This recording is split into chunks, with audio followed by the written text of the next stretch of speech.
السلام علیکم ورحمۃ اللہ وبرکاتہ۔ ابھی کل پرسوں میں مارکیٹ میں گیا اور مجھ سے ایک صاحب سے ملاقات ہوئی، سلام و کلام ہوا، محبتیں، ماشاء اللہ شکریہ ان کا، محبتیں دکھائی اپنی۔ اس کے بعد بات چیت بڑھتی گئی اور مجھ سے انہوں نے ایک سوال کیا، حضرت کہاں پڑھاتے ہیں آج کل؟ جیسے میں نے کہا میں پڑھا نہیں رہا ہوں، اس وقت میں ممبئی میں گاڑی چلاتا ہوں۔ جیسے میں نے یہ لفظ کہا ممبئی میں گاڑی چلاتا ہوں، ان کے ریئیکشن چینج ہو گئے۔ یہ چیز آپ کے ساتھ بھی پیش آ سکتی ہے اگر آپ طالب علم ہیں اور مدرسہ یا امامت نہیں کر رہے ہیں، اگر کہیں پڑھا نہیں رہے ہیں، اگر ممبئی وغیرہ میں ہیں یا پھر کہیں بھی اگر آپ کام کر رہے ہیں تو آپ کے ساتھ یہ مسئلہ درپیش آئے گا اور یہ سوال آپ سے بھی ہوگا، اس لیے ویڈیو کو ضرور دیکھیں، میں آپ کو بتاتا ہوں۔ جب ان سے میری ملاقات ہوئی، انہوں نے مجھ سے سوال کیا کہاں پڑھاتے ہیں، میں نے کہا پڑھاتا نہیں ہوں، کام کرتا ہوں۔ تو بولے یار حضرت آپ کام کرتے ہیں، آپ نے اتنی تعلیم حاصل کی ہے، میں نے آپ کو دیکھا ہے بچپن سے آپ پڑھتے تھے اور اس عمر میں جا کر آپ کام کر رہے ہیں، پڑھائی مکمل ہو گئی تو آپ کام کر رہے ہیں۔ تو ان سے میں نے کہا کام کرنا کوئی غلط بات نہیں ہے، ہاں آج بھی میں پڑھانا چاہتا ہوں۔ انہوں نے کہا ٹھیک ہے تو جگہ بتائیں کہیں۔ تو میں نے کہا ٹھیک ہے جگہ کی تلاش کر دو گے آپ؟ بولے ٹھیک ہے جگہ کی تلاش کر دیں گے۔ تو میں نے کہا جتنا مجھے مل رہا ہے اگر اتنا مل جائے تو میری کیا غرض ہے کہ میں تعلیم حاصل کر کے میں کام کروں، کیونکہ کوئی بھی طالب علم ایسا نہیں ہے کہ پڑھنے کے بعد اگر اس کو کہیں جگہ اچھی مل رہی ہے، انکم اچھی مل رہی ہے تو وہ کوئی کام کرنے جائے۔ اسی لیے ہم لوگ پڑھائی کرتے ہیں تاکہ پڑھنے کے بعد میں جو ہے ہمارا مستقبل، ہمارا فیوچر اچھا ہو سکے۔ لیکن دور زمانہ کے اعتبار سے، ان جاہلوں کے اعتبار سے، ان جاہلوں کے چاہنے سے اگر ہم پڑھنے کے بعد عالم ہو جائیں یا حافظ ہو جائیں تو اگر امامت کرتے ہیں یا پھر کہیں مدرس ہو جاتے ہیں، کہیں درسگاہ پڑھاتے ہیں، کہیں مکتب پڑھاتے ہیں، تو یہ لوگ تنخواہ رکھتے ہیں 8,000 روپے، 7,000 روپے، 10,000 روپے، بس بہت زیادہ ہو گیا، میں نے بات کر دی۔ میں نے کہا میرا اتنا میں گزارا نہیں ہو رہا تھا، اس لیے میں چلا گیا، کیونکہ فیوچر میرے کو بنانا ہے، کچھ کرنا ہے۔ اگر ابھی ٹائم پاس کریں گے تو بعد کا کون دیکھے گا؟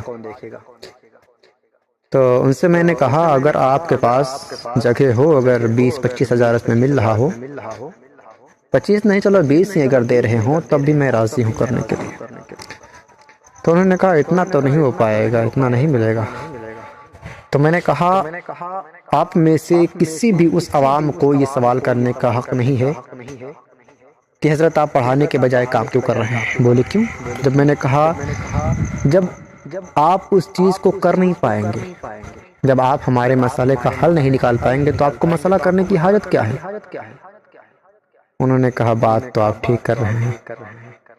تو میں سبھی طلباء سے کہنا چاہتا ہوں کہ جتنے بھی دور حاضرہ کے حالات کو دیکھتے ہیں، مد نظر رکھتے ہیں، اگر آپ کام کر رہے ہیں تو اس چیز میں آپ شرم نہ کریں، اس لیے کہ مانگ کر کھانے والے سے محنت کر کے کھانے والا بہتر ہے، یہ ہمارا اسلام کہتا ہے۔ اور عوام کی غلط فہمی یہ ہے کہ وہ آپ کو یہ دیکھنا چاہتی ہے کہ اگر بچہ پڑھ لیا ہے تو صرف پڑھائے گا، صرف مدرسہ یا امامت ہی کرے گا اور کچھ بھی نہیں کر سکتا۔ حالانکہ اگر ان کو، ان نافہم، ان ان پڑھوں کو اگر معلوم ہو جائے کہ پیارے آقا صلی اللہ علیہ وسلم امام الانبیاء بھی ہیں، سید الانبیاء بھی ہیں، جو ہمارے آقا صلی اللہ علیہ وسلم ہے وہ تجارت کا کام بھی کیا کرتے تھے اور بکریاں بھی چرایا کرتے تھے، تو اس سے معلوم ہو گیا کہ دور حاضرہ کے کتنے بھی بڑے عالم، کتنے بھی بڑے حافظ کیوں نہ ہو جاؤ، اگر آپ چاہو تو تجارت کر سکتے ہو، بزنس کر سکتے ہو۔ ایسا نہیں کہ پڑھ لیا تو صرف مفتی بن کر بس درسگاہ ہی سنبھالو یا پھر امامت ہی کرو۔ میں یہ بات کسی کی دل آزاری کرنے کے لیے نہیں کہہ رہا ہوں، بلکہ تمام عالم دین کی جو ہے حق میں آواز میں اٹھا رہا ہوں۔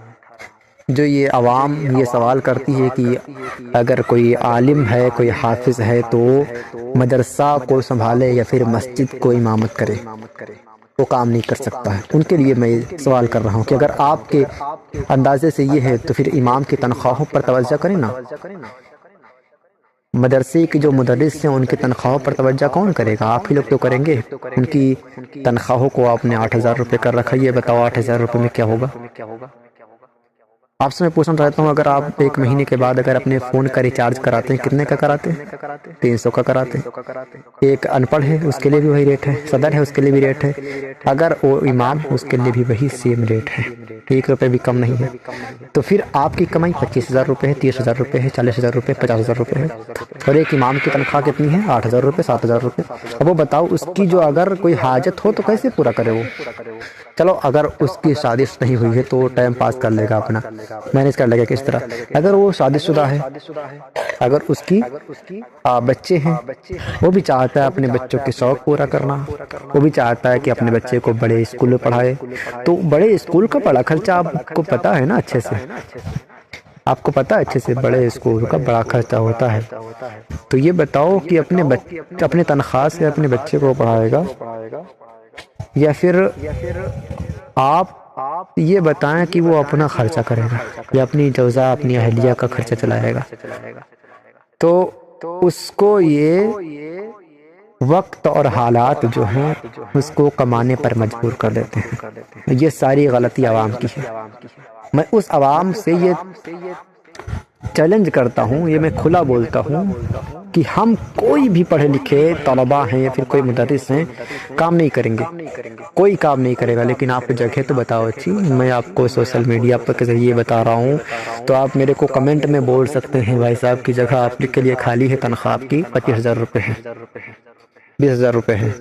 میں ان سارے عوام سے پوچھنا چاہتا ہوں کہ کہیں اگر جگہ آپ کی نظر میں ہے 20,000 روپے، 25,000 روپے، آپ کی مسجد ہی خالی پڑی ہوگی، میرے کو پتا ہے، امام نہیں ہوگا یا ہوگا تو اس کی عزت نہیں کر رہے ہوگے، اور پھر عزت کر رہے ہوگے تو اس کی تنخواہ جو ہے وہ 8,000 روپے دے رہے ہو، ٹائم پہ نہیں دے رہے ہوگے، میرے کو پتا یہ ہے۔ تو میں تم سے یہ کہنا چاہتا ہوں کہ خدا را جو امام آپ کے گاؤں نہیں ہے تو اس کے لیے ایک امام کی ویوستھا کرے، بندوبست کریں، اور اس کی تنخواہ کم سے کم 25,000 روپے رکھیں، 25,000 30,000 روپے رکھیں، اس لیے کہ کوئی ان پڑھ اگر جاتا ہے، آپ کو پتا ہے ممبئی میں جاتا ہے تو کماتا ہے آرام سے 28,000 روپے۔ تو جو دین کا رہبر ہے، استاد ہے، جس نے اتنی محنت کی ہے، اگر وہ مسجد میں آپ کو 5 وقت نماز پڑھاتا ہے، 24 گھنٹہ آپ کی خدمات میں حاضر رہتا ہے، اگر بچہ پیدا ہوا، اذان کے ٹائم مصیبت آئی، حافظ چلو قربانی کرنا ہے، حافظ چلو عقیقہ کرنا، چلو حافظ جی دنیا کا کام ہے، چلو حافظ جی آپ کر دو، چوراہے پہ جا کے حافظ جی کی برائی کر رہے ہو، یہ سب کام آپ کر رہے ہیں۔ تو پھر اگر ایک حافظ ہو کر اگر وہ کسی اور لائن کو چوز کرتا، پسند کرتا ہے، تو آپ کو بولنے کا ادھیکار نہیں ہے بھائی صاحب۔ اور ایک بات میں بول دوں آپ سے آخر میں، کہ آج کل لوگ 80% لوگ عالموں کی برائی کر رہے ہیں، مولویوں کی برائی کر رہے ہیں، 80% لوگ برائی کر رہے ہیں۔ اب میرے کو یہ بتاؤ، اگر آپ 80% لوگ برائی کرو گے عالموں کی، تو آپ کی نسلوں میں یا آپ کے بچے عالم بننا پسند کریں گے؟ ہرگز نہیں پسند کریں گے۔ اس لیے میرے عزیزوں، میں آپ سے ریکویسٹ کرتا ہوں، ہاتھ جوڑ کر میں کہتا ہوں آپ سے، خدا اپنے عالموں کی عزت کرو، ورنہ تم کو حلال اور حرام کی قدر نہ رہ جائے گی۔ خدا را اپنے عالموں کی عزت کرو، اور ایسے کسی عالم کو تانا مت دو، کسی حافظ کو تانا مت دو کہ آپ پڑھانے کے بجائے کام کرتے، جس کا جو دل کرے وہ کرے گا۔ آپ بھی انسان ہیں، وہ بھی انسان ہے، اس کی مرضی، آپ کی جو مرضی وہ آپ کر رہے ہو، کھلا بنداز کر رہے ہو، جاہل ہو کر رہے ہو، اور جو عالم ہے جس کو معلوم ہر چیز ہے، سوچ سمجھ کے کر رہا ہو، اس کے لیے آپ نصیحتیں کر رہے ہو، ایسا نہیں کرنا چاہیے، ویسا نہیں کرنا چاہیے، لگتا ہے کہ ٹھیکیدار آپ ہی ہو۔ اب جس کی جو اچھا ہوگی وہ کرے گا۔ باقی میں یہ آخر میں بول رہا ہوں کہ جتنے امام ہیں بیٹھے ہیں خالی، یا پھر ان کے سیلری کم ہے، وہ سارے لوگ اس بات پر آواز اٹھائیں کہ بھیا کون کون سے عوام میں لوگ ہیں جو کہ عالم کو چاہتے ہیں کام نہ کریں، اگر چاہتے ہیں تو بھیا تنخواہ بڑھائیں۔ اور ایسے عوام سے میں درخواست کرتا ہوں کہ میرے کمنٹ میں آئیں اور وہ یہ بول کر جائیں کہ میرے یہاں جگہ خالی ہے، 25,000 روپے دیں گے، آ جاؤ۔ ٹھیک ہے، میں اسی پر گفتگو ختم کر رہا ہوں۔ اللہ حافظ۔